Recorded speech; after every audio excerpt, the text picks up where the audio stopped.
Haïti n'est pas un pays pauvre, c'est un pays appauvri. Le 1er janvier 1804, Haïti devient la première république noire indépendante du monde. Une victoire arrachée par d'anciens esclaves contre l'armée la plus puissante de l'époque, celle de l'Empire français.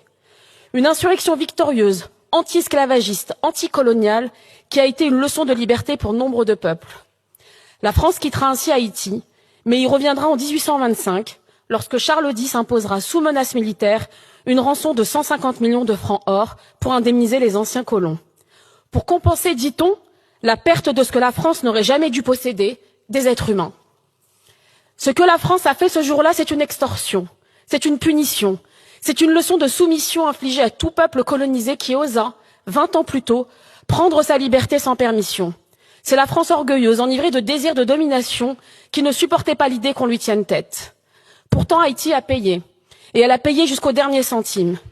Mais elle ne l'a pas seulement fait avec une montagne d'argent, elle l'a fait avec ses terres bradées, avec son économie saignée et avec ses générations sacrifiées.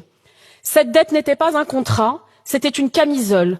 Et pour y faire face, Haïti n'a eu d'autre choix que de replonger dans l'engrenage de l'endettement.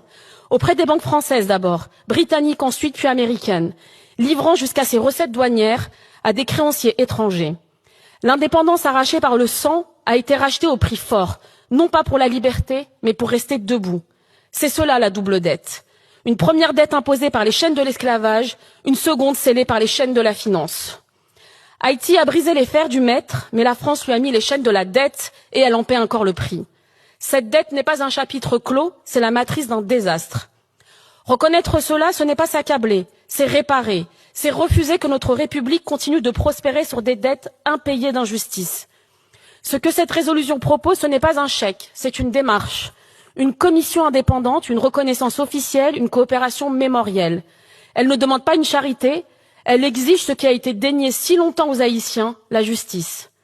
Et à ceux qui craindraient que ce geste crée un précédent, je réponds, cette dette est unique, elle est documentée, elle a été extorquée par la France à un État souverain, ce n'est pas un cas général, c'est un cas d'école.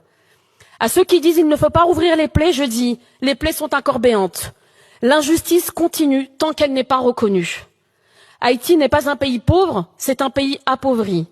Un pays que l'on a méthodiquement privé de ses ressources, sucre, café, tabac, de ses moyens et de son droit à l'autodétermination.